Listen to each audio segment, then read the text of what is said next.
the age of the Vikings, when longships carved paths across every known sea, there was still one place that defied their reach. Beyond the northernmost fjords, past the familiar raiding routes and trading ports, lay a land untouched by Viking steel. On the old maps, it was nothing but blank space, yet every Viking knew the terrifying stories of the forgotten tribe. It was said this was a place where the sea never rested, hammering cliffs of black stone beneath mountains that rose like jagged spears. Vast herds of reindeer roamed the tundra, and forests grew so thick that even a seasoned Viking tracker could vanish among them. But more dangerous than the land itself were the people who lived there. They moved like ghosts over the snow, swift as wolves, silent as falling frost. Some claimed they could loose an arrow clean through a Viking round shield. Others swore they had seen them walk across fresh snow without leaving a single track. They did not fear the Vikings, they hunted them. In smoky longhouses, Viking warriors leaned forward over mugs of ale as old sailors spoke of it. They described a distant coast where the mountains rose like jagged spears, where the sea crashed endlessly against cliffs of black stone. The Vikings, masters of wind and wave, were both drawn to and wary of this place. Viking traders told of reindeer herds stretching beyond the horizon, of forests so dense even a Viking tracker could lose his way. But the most haunting tales were of the people who lived there, swift as wolves, silent as falling snow. These strangers could appear on the edge of a Viking camp without a sound, watching from the shadows before melting back into the white wilderness. The Vikings were not accustomed to being hunted. On their raids, they struck first and struck hard, shields locking, axes swinging. Yet here was a land where even the fiercest Viking berserker could feel the hair rise on his neck. Some claimed these northern hunters could shoot an arrow clean through a Viking round shield, sending even the boldest warrior to the ground. Others swore they had seen them walk across the snow without leaving a single track, a skill that baffled Viking scouts. But the Viking spirit was not one to be tamed by fear. The same warriors who braved storms in the open sea began to whisper of sailing north, beyond the edge of the known world. They imagined Viking prows cutting through icy waters, their dragon heads staring down whatever waited in the frozen unknown. For years, the land remained a firelit story, passed between Viking chieftains and carved into the memories of young warriors eager for glory. And then, one summer, the decision was made. A fleet of Viking longships was readied, shields hung along their sides, sails catching the wind. The Vikings would find this place and take it, if they could.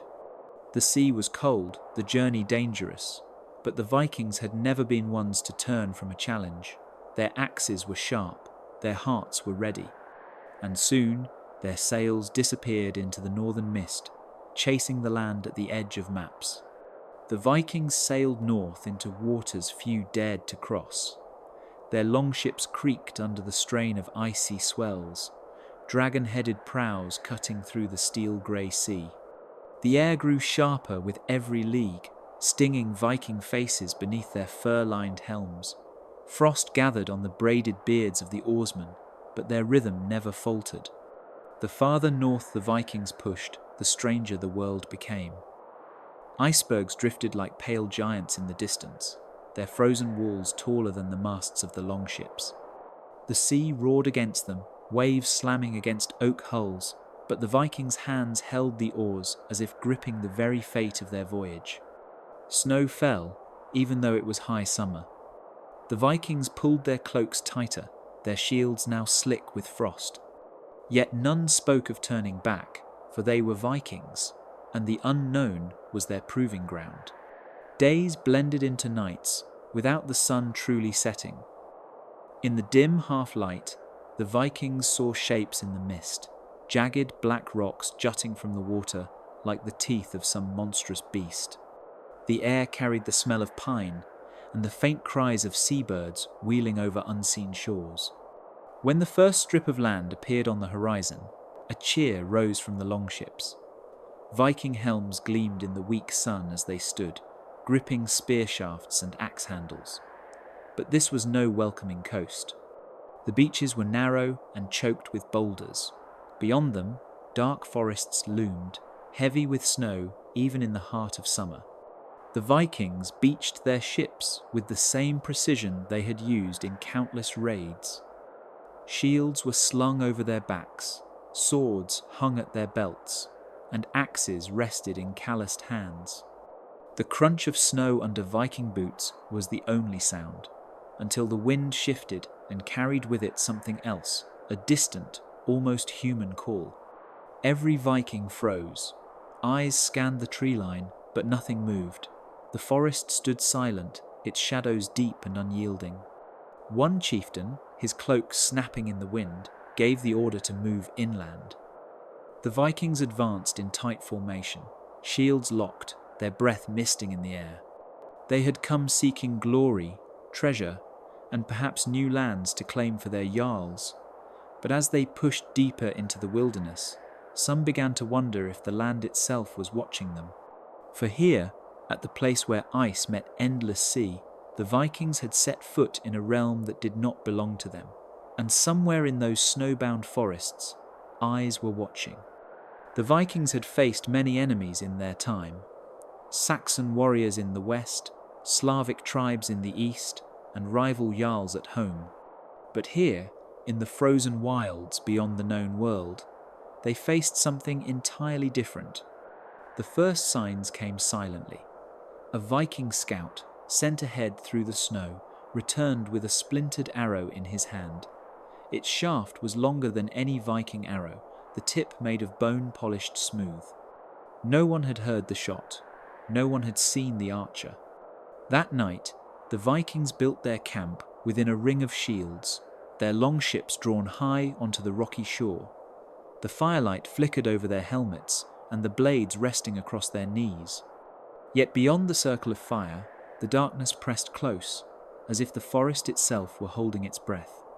A berserker named Orvar swore he saw movement among the trees, a shadow slipping between snow-laden trunks. Others heard faint whistles, too high-pitched to be the wind. The Vikings tightened their ranks. Even the chieftains gripped their spears a little harder. By morning, tracks surrounded the camp. They were unlike anything the Vikings had seen, light, deliberate, almost weightless. The footprints came close to the outermost shields, but never crossed the invisible boundary. It was as though their watchers were testing them.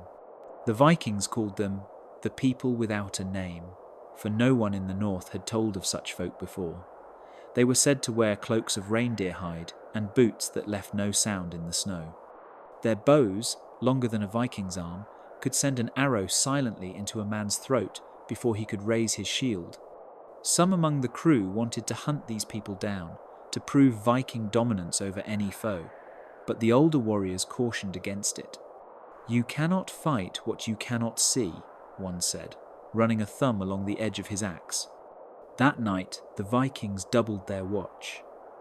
They stood side by side with their shields up, the firelight flashing across the iron rims and polished bosses. The forest gave nothing away. No sound, no movement, yet the feeling of being watched never faded. By dawn, more strange signs had appeared.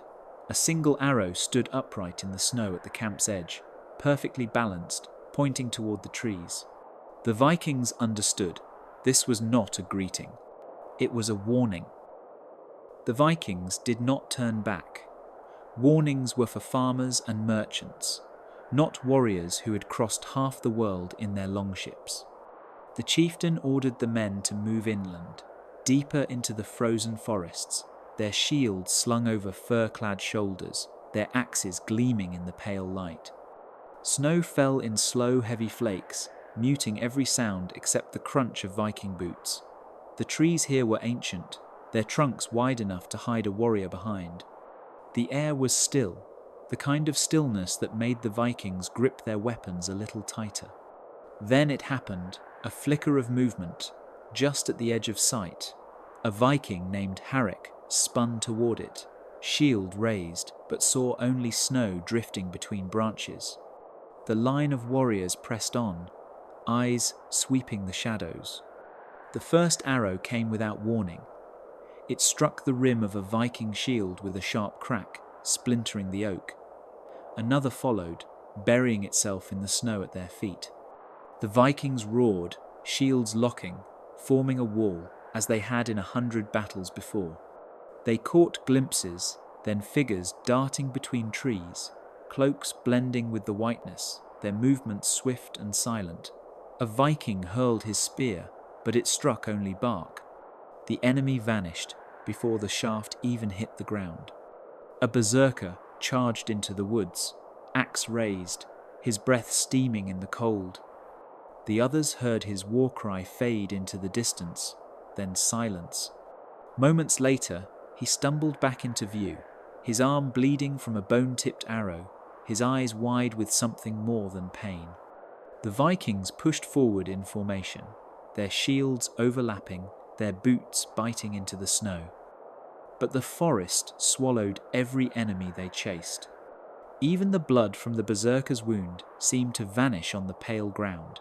When the attack stopped, the Vikings stood in the falling snow, chests heaving, steam rising from their shoulders. They had faced enemies before, who were strong, fast, and cunning. But never had they fought those who could appear and disappear like ghosts. The chieftain's voice cut through the quiet.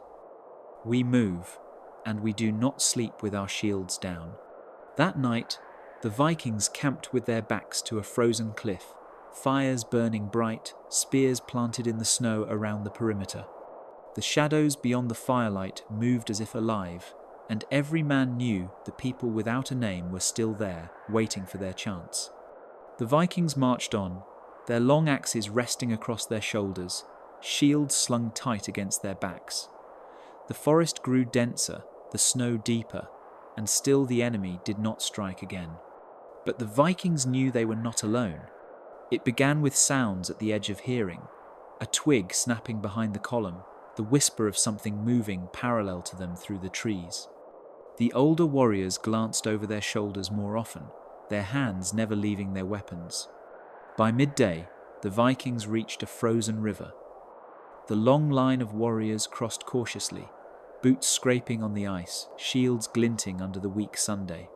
Halfway across, they saw them far upriver, on the opposite bank, dark shapes, motionless, watching. The people without a name did not move, but the sight made the Vikings' blood quicken. They shouted across the ice, beating their axes on their shields, daring the watchers to fight. But as soon as the Vikings took a step toward them, the shapes melted into the trees without a sound. That night, the Vikings camped in a clearing, their longships now days behind them on the coast. They built the fire high, the flames throwing orange light across bearded faces and polished helms. Yet beyond that circle of light, shadows lingered, moving when the Vikings moved, stopping when the Vikings stopped.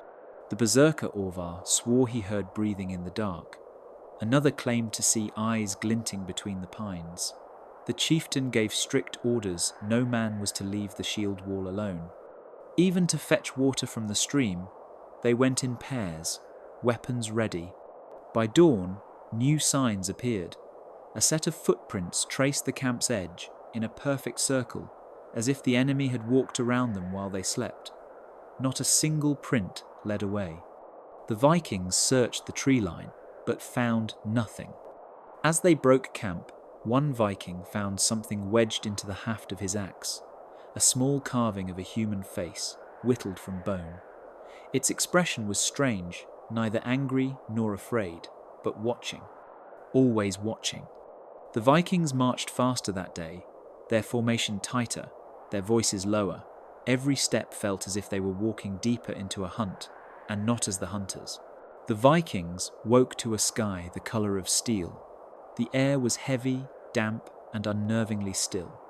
By mid-morning, the mist rolled in slow at first, curling between the black pines, then thickening until even the nearest Viking shield was just a shadow in the white. The chieftain barked orders, calling the warriors into a tight formation. Shields overlapped, axes and spears pointed outward. The Vikings were used to fighting in rain, snow, and sleet, but this was different. This mist swallowed sound and sight alike. They could hear their own breathing, the scrape of boots in snow, the faint creak of leather harnesses, and then something else. A muffled thud, like a body dropping into the snow, somewhere just beyond the mist's veil. A young Viking broke ranks, moving toward the sound. The others called for him to return, but their voices seemed to vanish into the fog. He disappeared from sight. Moments later, his shield slid back into view, spinning slowly across the snow without him behind it. The Vikings roared, closing their ranks tighter. Shapes flickered in the mist, tall and lean, darting just out of reach. Arrows hissed through the air. One struck a Viking helm, glancing off with a clang. Another buried itself deep in a warrior's thigh. A berserker charged, swinging his axe into the fog. His blow met only air. The enemy moved like smoke there one moment, gone the next. The Vikings countered with blind throws of spears, the weapons vanishing into the white without a sound. Somewhere, a horn sounded not a Viking war horn, but something thinner, higher, and alien to their ears. It echoed in the mist, followed by silence so complete it made the Vikings' skin crawl. When the fog finally began to thin, the enemy was gone. 2 Vikings were missing. The rest stood gripping their weapons, breath steaming in the cold, eyes scanning the tree line that slowly emerged from the mist. The chieftain's voice was low but steady. "We move at once, and we do not stop until we see the sea again." But as they gathered their gear, one of the missing men's helmets was found resting on a tree branch, higher than any man could reach without climbing. It faced the Vikings' camp, as if watching them leave. By dusk, the Vikings had marched until their legs burned. The forest thinned, giving way to a broad, frozen valley. They set camp near a ridge, the chieftain ordering high fires to keep the cold and the unseen enemy at bay. Viking shields were stacked in a wall, spears driven into the ground, and watchmen were posted on all sides. The night came fast, a black curtain falling over the land. The Vikings huddled close to the flames, passing mead skins, sharpening blades. The air was bitter, but the glow of the fires painted their helms gold, making them look like warriors out of sagas. Then it began. Far off, at the crest of a distant hill, a small flame flickered to life. Another followed, and then another. In moments, dozens of fires burned in the distance, scattered across the hills like stars fallen to earth. The Vikings stood, weapons in hand, eyes fixed on the strange lights. The fires were not random. They formed lines, arcs, and shapes too deliberate to be natural, signal fires. Messages in flame. As the warriors watched, more fires appeared now in the forest, now in the valley beyond, now behind them. The Vikings realized the truth all at once. They were surrounded. A low horn sounded from somewhere far away, and in answer, the fires began to move. One by one, they crept closer, each light weaving between trees like an approaching army of glowing eyes. The Vikings tightened their ranks, shields locking together. The chieftain's voice was grim but calm. "If they want to come, let them, but we are Vikings, and we do not run." Hours passed. The fires held their ground, never coming close enough to reveal the people who tended them. The Vikings tried to count their enemy by the lights, but there were too many, stretching farther than the eye could follow. By dawn, the fires were gone, snuffed out all at once, as if a hand had covered the stars. Only the Vikings' own campfires remained, burning low in the pale morning light. But when the warriors broke camp, they found something unsettling. In the snow around their perimeter lay dozens of small wooden carvings, each shaped like a Viking longship, but with the hulls split and the sails torn, a warning carved in silence. The Vikings left the valley at first light, their boots crunching in the hard snow. The memory of the signal fires burned in their minds, but the warriors pushed on, their shields catching the pale winter Sunday. The chieftain ordered a fast march. The faster they reached the coast, the safer they would be. By midday, the Vikings reached a ridge overlooking a frozen river. They stopped to rest, setting their shields in a half circle and driving their spears into the ground. Some Vikings gathered firewood, others stood watch. The wind was sharp, carrying the scent of pine and ice. It was then that one of the younger Vikings noticed something strange. In the snow at the camp's edge lay a set of footprints, but only one set. They were not Viking boots, nor the bare feet of a man. The prints were longer, narrower, and curved slightly at the toes. The warrior followed the trail. It wove between the shields, passed by sleeping firs, and circled the fire pit, all without leaving any entry or exit marks. It was as if the figure had appeared inside the Viking camp, walked among them, and vanished into thin air. When the chieftain saw the prints, he ordered the entire camp searched. The Vikings found more signs. A small piece of bone carved into the shape of a Viking axe, left atop a warrior's shield. A strand of hair so pale it was almost white, tied around the hilt of a sword. The older Vikings muttered of spirits that walked without touching the ground, and of hunters who could step between places without crossing the space between. But the chieftain silenced them. Whatever walks out there bleeds, and Vikings know how to make enemies bleed. Still, that night, the warriors doubled the watch. The campfires burned bright, and Vikings patrolled in pairs, their boots leaving deep marks in the snow. But when dawn came, the impossible happened again. New tracks were found this time inside the sleeping ring, passing between the furs of men who swore they never saw or heard a thing. One track stopped right at the chieftain's bedroll. Lying there was a stone, smooth and black, unlike anything found in the Northlands. No one spoke of it aloud, but every Viking felt the same truth settle over them like the weight of frost. The enemy was already among them. The Vikings marched along the frozen river, their breath streaming in white clouds, their shields strapped tight to their backs. The ice groaned beneath their boots, but it held firm, guiding them toward the coast. The chieftain kept them moving in silence, wary of the unseen enemy that seemed to stalk their every step. By midday, they reached a bend in the river where the current still flowed beneath a thin crust of ice. Here, the water was black and restless, swirling with flecks of snow. The Vikings slowed, drawn by something drifting just beneath the surface. It was a shield. A Viking shield, its rim splintered, its painted boss cracked down the middle. The river carried it slowly past them, turning it over as if to show its ruin. Then came another shield, and another. Soon, the current was choked with them, dozens, maybe hundreds drifting downstream, like the remains of an army long dead. The Vikings waded into the shallows, pulling some of the shields from the water. Every one bore the same mark, a deep, deliberate slash carved into the wood, cutting through the heart of the shield's emblem. These were no battlefield losses. This was a message. One older warrior recognized the shields. They belonged to clans far to the east, clans that had vanished seasons ago, their ships never returning from a winter raid. The enemy had not only destroyed them but kept their shields until now, releasing them into the river for the Vikings to find. A cold dread settled over the warriors. This was no chance encounter. The enemy knew exactly where the Vikings were, and they were letting them know it. The chieftain ordered the shields burned at once. The Vikings piled them on the ice, setting the wood aflame.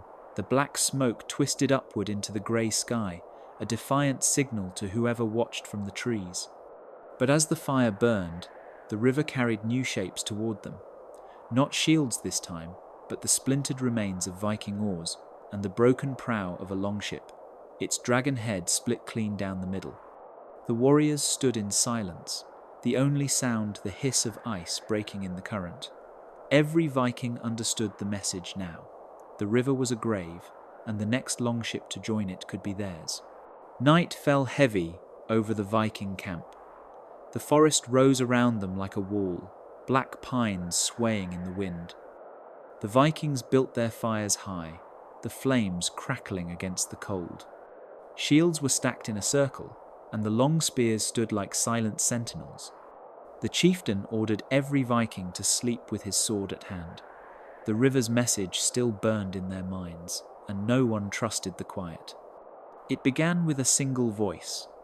From somewhere deep in the trees, a Viking's name was called, not shouted, but spoken in a calm, familiar tone, as if from an old friend. The warrior, whose name it was, stiffened. He swore it was the voice of his brother who had died 3 winters ago. Then another name came, and another, each one belonged to a Viking in the camp. The voices were never loud, never urgent, but always close enough to hear over the wind. The younger Vikings wanted to investigate, but the older ones warned them. In these lands, the dead do not rest, and they do not call you unless they want you to follow. The chieftain chose 4 men to patrol the perimeter.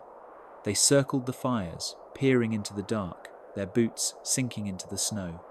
The voices continued, now overlapping, weaving together in a strange, broken chorus.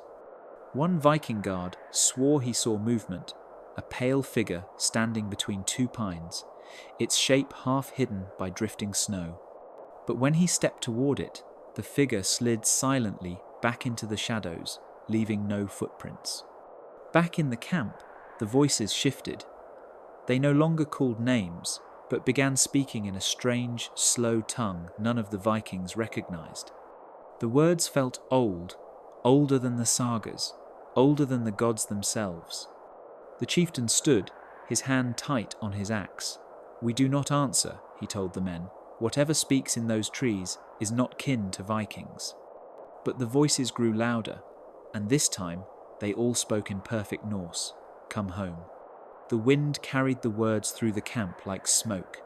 Even the bravest warriors felt the pull, as if some unseen hand gripped their hearts and tried to lead them into the dark. The Vikings tightened their ranks, shields up, eyes on the forest. They did not break. But none would forget the sound of their own names drifting from the black pines, spoken by voices that should have been dust and bone. The Vikings broke camp at dawn, their breath steaming in the frozen air. The forest pressed close on both sides, the pines creaking in the wind. Every Viking kept his shield ready, the memory of the voices in the night still fresh in their minds. They moved quickly, boots crunching through snow, axes glinting in the pale morning light, but though their own trail was clear behind them, deep prints in white drifts, there was no sign of anything else. No animal tracks, no enemy's boots, nothing. Still, they knew they were not alone. The feeling began as a prickling at the back of the neck, a weight behind the eyes.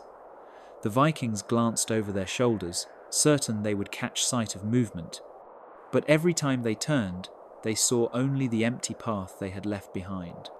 By midday, the snow began to fall heavier. The wind whistled through the shields, strapped to their backs, and the trees swayed as if something passed between them. One warrior swore he heard a low breath at his ear, but when he spun around, no one stood there. The chieftain ordered a stop. Vikings formed a defensive ring, shields up, scanning the tree line. The snow fell in thick curtains, muting the world. And then they saw it a shape, distant between the trunks. It was tall, too tall for a man, and its movements were wrong, fluid, gliding, as if it did not walk but drifted. The Vikings tightened their grip on sword and spear, ready to charge. But when they blinked, the figure was gone. They moved on, more wary than before. Hours passed, the forest grew darker. Yet the strange presence never faded. No matter how fast the Vikings marched, the feeling of being followed stayed with them, steady and patient. When they stopped to drink from a frozen stream, one Viking noticed something strange in the snow, not tracks, but the absence of snow, as if something had passed there and melted it to bare earth. It was shaped like a footprint, but stretched and warped, as though the weight had not fallen evenly, like a creature touching the ground only when it wished to. The chieftain spat into the snow and growled, "It's hunting us." and Vikings do not run from the hunt. The warriors nodded, but every man there knew this was no prey they had faced before, and it was in no hurry to strike. Snow fell thick as the Vikings pushed deeper into the forest. The trees began to thin, and soon they stepped into a clearing. At its centre stood a longhouse, not a ruin, but a solid Viking hall. Its timber walls strong, its roof heavy with snow. Smoke curled from the roof hole, and a faint orange glow spilled from the narrow doorway. The Vikings stopped. No settlement should be here. No clan claimed these lands. The chieftain ordered 2 warriors forward. They approached the longhouse cautiously, shields up, weapons ready.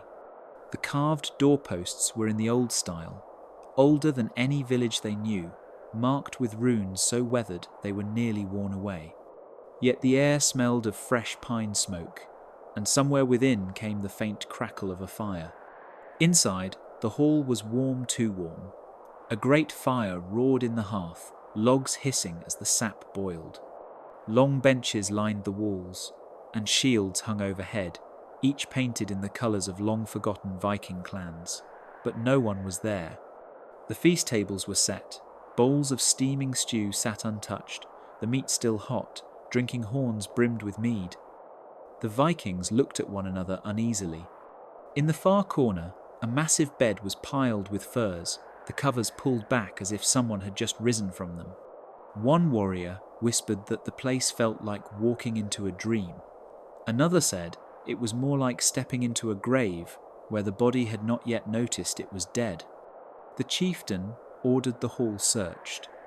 Vikings spread out, opening every door, peering into every shadow. The only sound was the hiss of the fire and the groan of the timbers in the wind. In the back room, they found something stranger, still a rack of freshly oiled weapons, every blade sharp, every spear haft polished. But each one was wrapped in strips of burial cloth. When they returned to the main hall, they found the feast tables empty, the bowls were gone, the mead had vanished. The hearth still blazed, but the warmth had faded to a chill that sank into the bone. The chieftain gave the order to leave. Vikings filed out into the snow, not speaking a word. Behind them, the hall's glow dimmed, as if swallowed by the dark. And when they looked back one last time, the clearing was empty. No building, no smoke, only the endless forest. That night, the Vikings camped on a narrow stretch of frozen ground between the river and the pines. The sky above was black as pitch, no stars, no moon, only the faint orange glow of their own firelight. The chieftain set a double watch. The memory of the frozen hall clung to the men like frost, and they wanted no surprises. Vikings sat with shields on their knees, eyes on the dark. The first sound came just past midnight, the faint scrape of wood on ice, like a ship's hull dragging against a frozen shore. The Vikings rose, weapons ready. The river was silent, the ice unbroken. Then, from the trees, came the sound of feet, not the heavy stride of warriors, but the soft, quick patter of many moving at once. The attack came without warning. Something slammed into the nearest Viking shield with the force of a hammer, nearly knocking the warrior into the fire.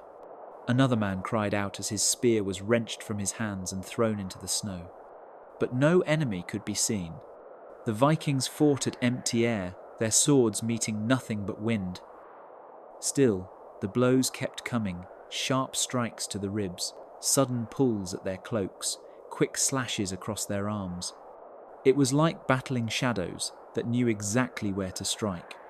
One Viking swore he caught a glimpse of a shape, a pale blur darting between the trees, but when he lunged after it, his blade cut only darkness. The chieftain roared for the men to form a shield wall. Vikings locked their round shields tight, moving as one, their axes ready to strike. The blows against them came harder now, as if the unseen attackers were testing their strength. From somewhere deep in the forest came a horn blast, long, low, and mournful. Every Viking froze.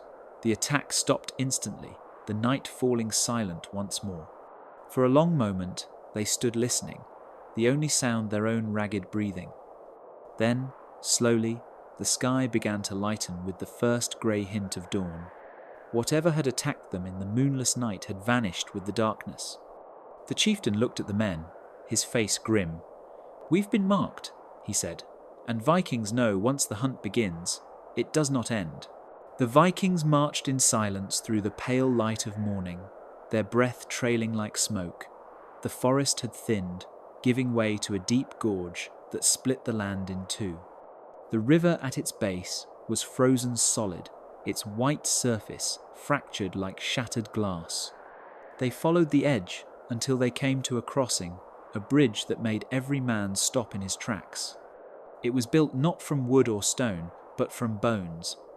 The great spans were ribs, thick as tree trunks, lashed together with sinew. Vertebrae formed the railing, skulls grinning from every post. The bones were not all human. Some were massive, belonging to beasts the Vikings could not name, their shapes warped and unnatural. Frost clung to every surface, glittering in the weak sunday. The chieftain studied it for a long moment. "It will hold," he said, though no one knew if he was speaking to the men or trying to convince himself. The Vikings stepped onto the bridge in single file, shields on their backs, weapons in hand. The bones creaked under their weight, but did not break. Beneath them, the frozen river groaned, shifting in its bed. Halfway across, one warrior paused. He swore he heard a whisper rise from the bones under his boots, a low voice, speaking in an ancient tongue. Another Viking heard it too, though he swore the words were different, meant only for him. When they reached the centre, the wind picked up, sharp and biting. It carried with it the faint smell of blood, fresh and metallic, though the air was clean and the bridge long abandoned. The Vikings tightened their grips on their weapons. From the far side of the gorge came movement, dark shapes rising from the snow, taking form. At first, they looked like other warriors, cloaked and armed. But as they drew nearer, the Vikings saw their faces empty sockets where eyes should have been, their jaws fixed in silent screams. The chieftain barked the order forward. The Vikings moved fast, boots pounding the bone planks, shields raised against the oncoming shapes. But before the first clash could come, the wind rose again, blinding them with ice. When it cleared, the far shore was empty. The shapes had vanished. Only the bridge remained, cold and waiting, as if it had been there for centuries before the Vikings came and would remain for centuries after. They crossed the last span in silence, every man knowing that the bones beneath them had carried more than just their weight that day. The Vikings pushed their longship from the frozen shore, the hull scraping against the ice before it slid into the black water. The oars dipped in unison, cutting through the fjord with slow, steady strokes. Above them, cliffs rose like dark walls, their tops lost in the grey mist. At first, the fjord seemed like any other, but soon the men noticed what was missing. No gulls circled overhead, no fish broke the surface. Even the wind had fallen still, leaving the sail slack against the mast. The only sound was the creak of the oarlocks and the soft splash of the blades in the water. The Vikings spoke in low voices, their words swallowed by the silence. The chieftain stood at the prow, scanning the water ahead. It was so dark it looked like a mirror, reflecting nothing but the cliffs and the pale sky. Then, from beneath the ship, came a sound, a deep, slow knock, as if something enormous had struck the keel. Another knock came, louder this time, and the Vikings felt it through the deck under their boots. One warrior leaned over the side, peering into the depths. At first he saw nothing but his own reflection. Then his eyes widened. Faces stared back at him from beneath the surface, pale, bloated, their mouths open in silent screams. The ship lurched as something passed beneath it, massive enough to block out the faint light from above. The water swelled, but no wave reached the shore. The Vikings gripped their weapons, though no blade could strike what lay in the deep. The chieftain ordered the men to row faster. The longship surged forward, the fjord stretching endlessly ahead. Behind them, the water closed in perfect stillness, leaving no trace they had ever passed. At last, a thin line of daylight broke through the mist. The longship burst from the fjord into the open sea, where wind and waves returned in a rush. The men exhaled as if waking from a dream.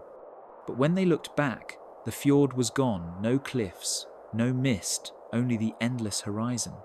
The chieftain said nothing, but every Viking knew they had crossed into a place not meant for the living and left part of themselves behind.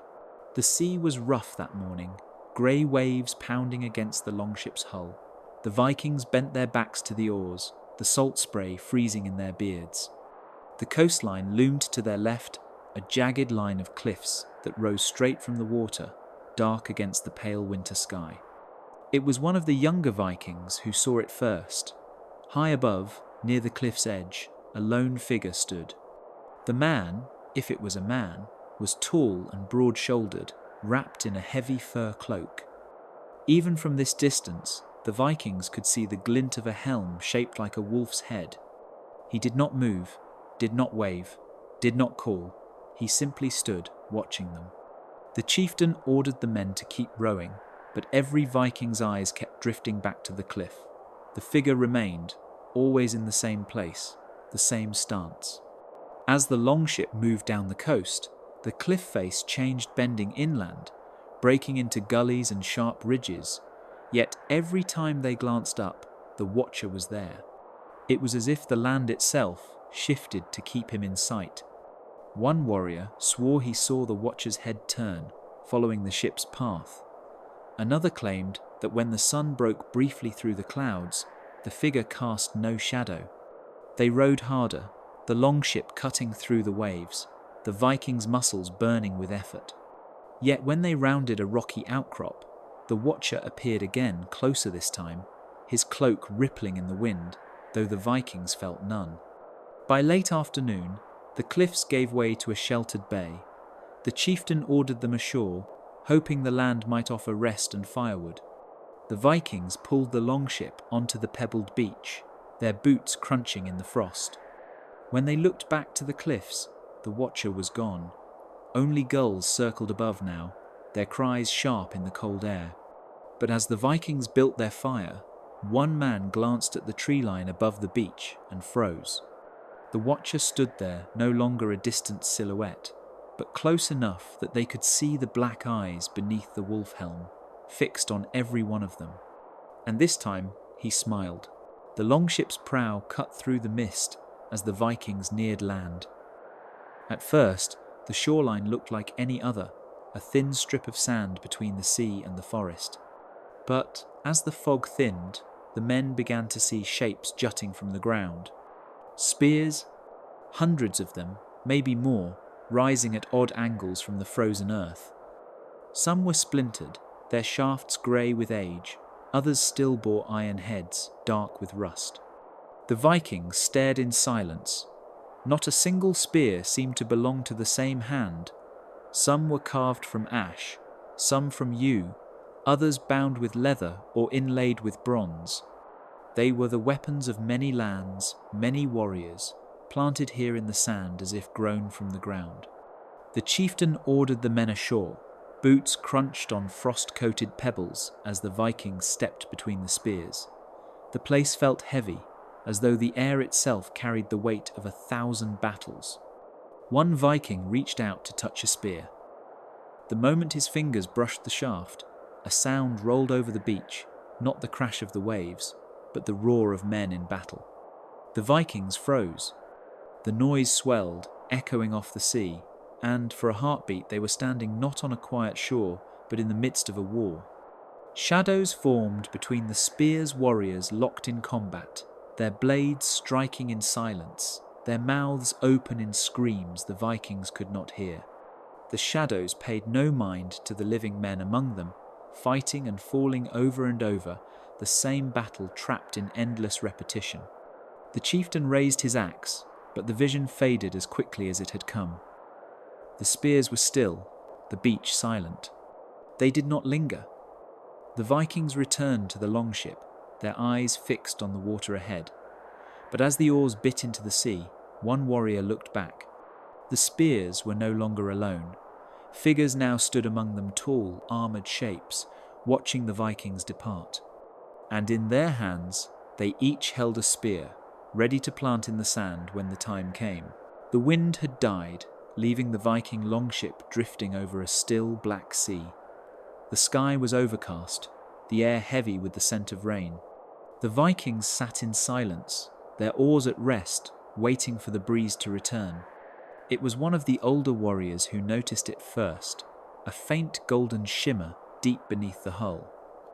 He leaned over the side, squinting into the water. At first, he thought it was sunlight breaking through the clouds.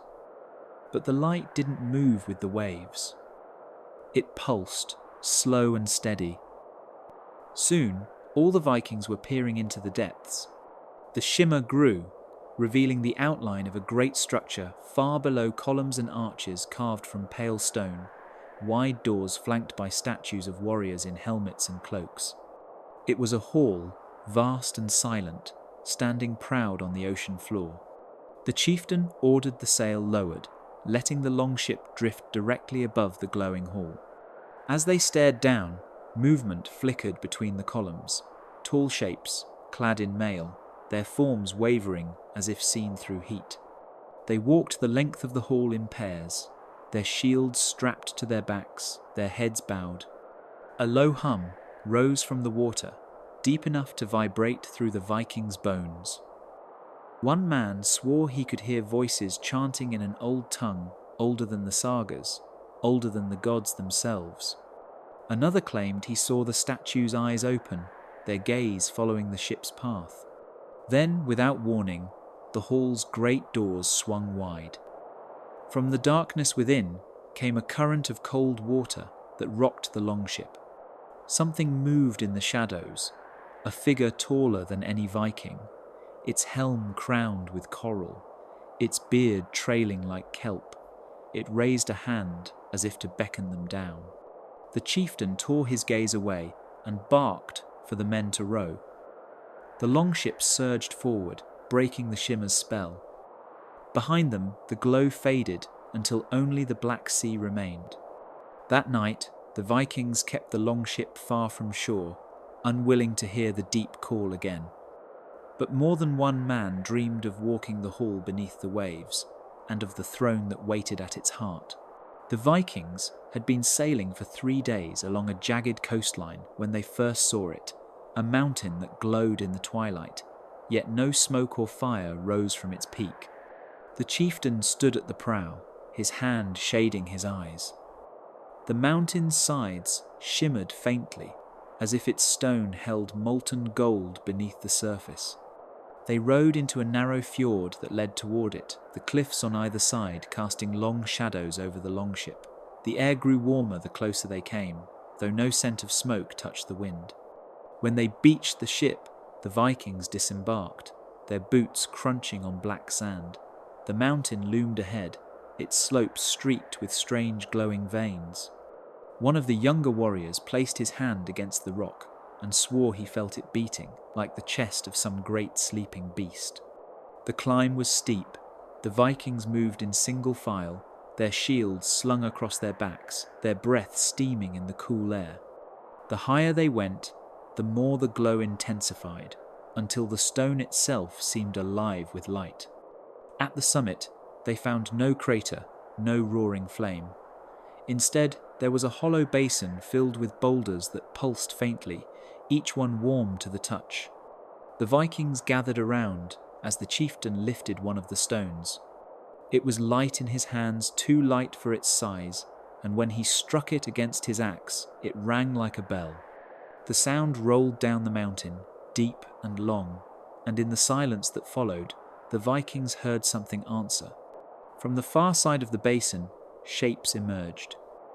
Tall warriors clad in armour, made from the same glowing stone, their eyes burning faintly in the dim light. They carried no swords, no spears, only long staffs tipped with crystal points. The Vikings stood their ground, axes and shields ready, but the glowing warriors made no move to attack. They simply watched, their faces unreadable, until the chieftain set the stone back in its place. In unison, the glowing warriors turned and vanished into the rock, as if it had swallowed them whole. The mountain's light dimmed slightly, as though it had exhaled. The Vikings descended in silence, the warmth fading from the air. Behind them, the mountain still glowed faintly afire without flame, waiting for the next to disturb its heart. The Vikings had marched for 2 days inland, through rolling grasslands that seemed untouched by man. Late in the afternoon, they crested a rise and saw it, a solitary hill, standing apart from all others, its slopes bare and its crown gleaming in the fading sunday. As they drew closer, they realized the gleam came from helmets. Dozens of them. They were not worn, nor buried with the dead, but placed upright on the hilltop, each one set so its visor faced the heavens. The helmets were of many shapes, some of simple iron, dented and rusted, others chased with silver and gold, their crests shaped like wings or beasts. The Vikings climbed the hill in silence, their boots crunching on dry soil. Between the helmets were small cairns of stone, each one marked with runes that had been worn nearly smooth by wind. The chieftain knelt by one, tracing the faint markings with a calloused finger. The words were old, from a time before even the sagas he had been told as a boy. A low wind swept over the hill, and the helmets began to hum, not loudly, but with a deep, steady tone that seemed to sink into the Vikings' bones. One of the warriors swore he heard voices beneath the hum, the distant chant of men long dead. The youngest among them reached out and touched a bronze helmet. At once, the air grew colder, and a shape shimmered into being beside him, a warrior in a mail shirt, his eyes pale and distant, his expression unreadable. Behind him, more figures appeared, each one standing by the helmet that marked his place. The Vikings gripped their axes, but the apparitions did not move closer. They simply looked skyward, as if waiting for something beyond mortal sight. The chieftain gave the order to leave the hill untouched. Slowly, the Vikings descended, the hum of the helmets fading behind them. But as they glanced back, they saw the spectral warriors still standing watch, their gaze fixed not on the living, but on whatever called them from the sky above. The Vikings had camped on a rocky shore, their longship drawn high above the tide.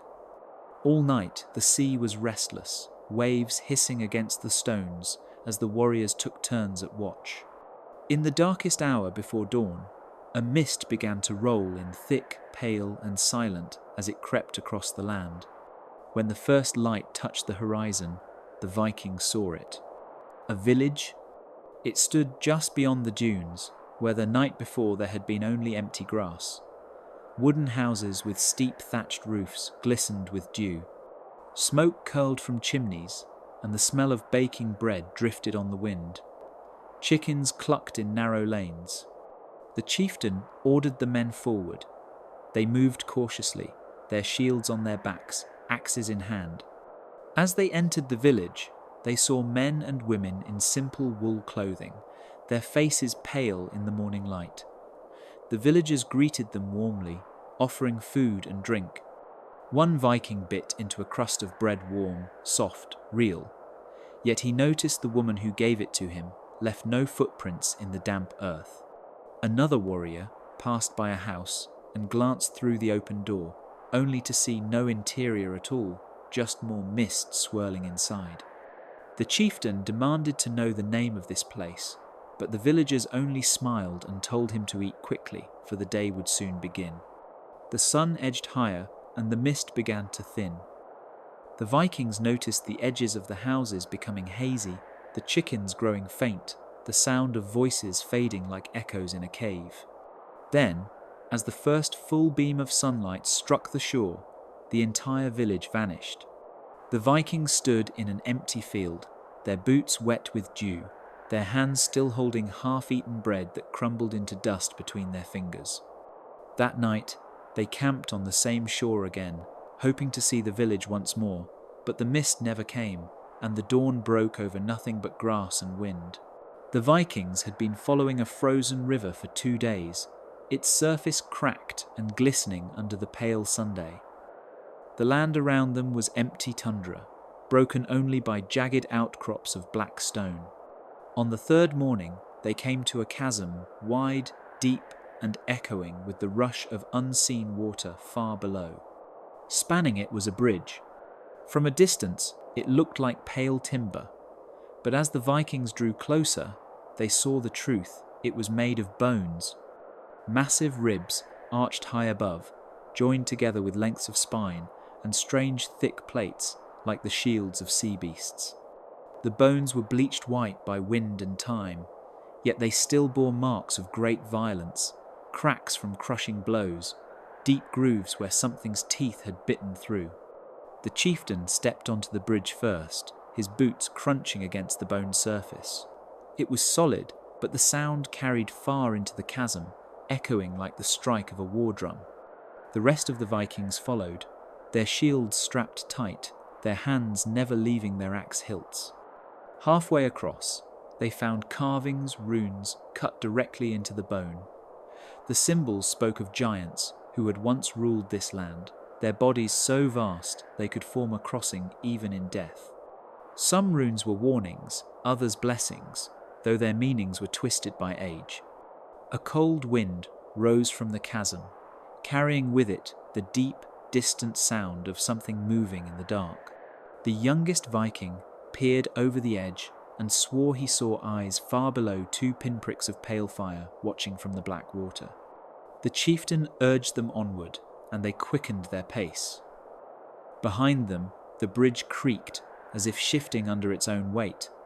By the time they reached the far side, the wind had become a howl, and they heard the faint but unmistakable sound of bones grinding together. They did not look back. The Vikings had been following a frozen river for 2 days, its surface cracked and glistening under the pale Sunday. The land around them was empty tundra, broken only by jagged outcrops of black stone.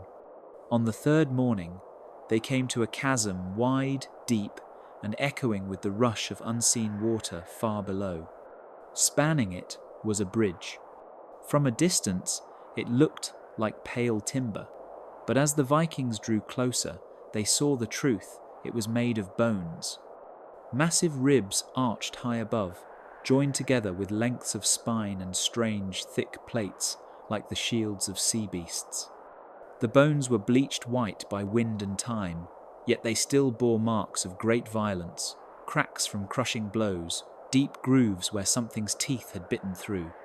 The chieftain stepped onto the bridge first, his boots crunching against the bone surface.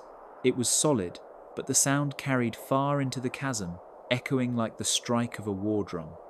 The rest of the Vikings followed, their shields strapped tight, their hands never leaving their axe hilts. Halfway across, they found carvings runes cut directly into the bone. The symbols spoke of giants who had once ruled this land, their bodies so vast they could form a crossing even in death. Some runes were warnings, others blessings, though their meanings were twisted by age. A cold wind rose from the chasm, carrying with it the deep, distant sound of something moving in the dark. The youngest Viking peered over the edge and swore he saw eyes far below 2 pinpricks of pale fire watching from the black water. The chieftain urged them onward, and they quickened their pace. Behind them, the bridge creaked, as if shifting under its own weight.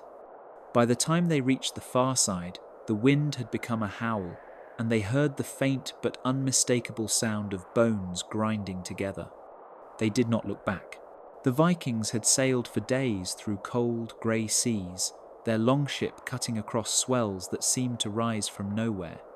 On the horizon, they spotted a thin line of pale sand, the first land they had seen in a week. They beached the ship in silence. The air was strangely still, and no gulls wheeled overhead. The sand under their boots was fine and white, almost like powdered bone. A low mist clung to the shoreline, curling around their legs as they walked inland. Then they saw them, figures in the fog standing just beyond the reach of the tide. At first, The Vikings thought these were other warriors, broad-shouldered, armed, their helmets catching the faint light. But as the mist shifted, they recognized faces they knew, dead faces. There was Bjorn, who had fallen in a raid 5 winters ago. Hrolf, lost to the sea in a storm. Even the chieftain's own brother, who had been buried in the earth of their homeland. Their eyes were pale and unblinking, their mouths closed as if holding back words. One Viking stepped forward, calling out to a lost comrade. The figure turned slowly, but instead of answering, it began to walk into the water. The others followed, their shapes fading as the sea rose around them until nothing remained but ripples. The chieftain ordered the men back to the ship, but the tide had already begun to rise, faster than it should. Waves surged around their knees, then their waists, dragging at them with unnatural force. The Vikings pushed through, reaching the longship just as the water swallowed the last strip of sand. From the safety of the deck, they looked back. The shore was gone, replaced by endless sea, yet far out in the mist. The pale shapes of the dead still stood, watching in silence. They raised their oars and rowed hard, never looking over their shoulders again.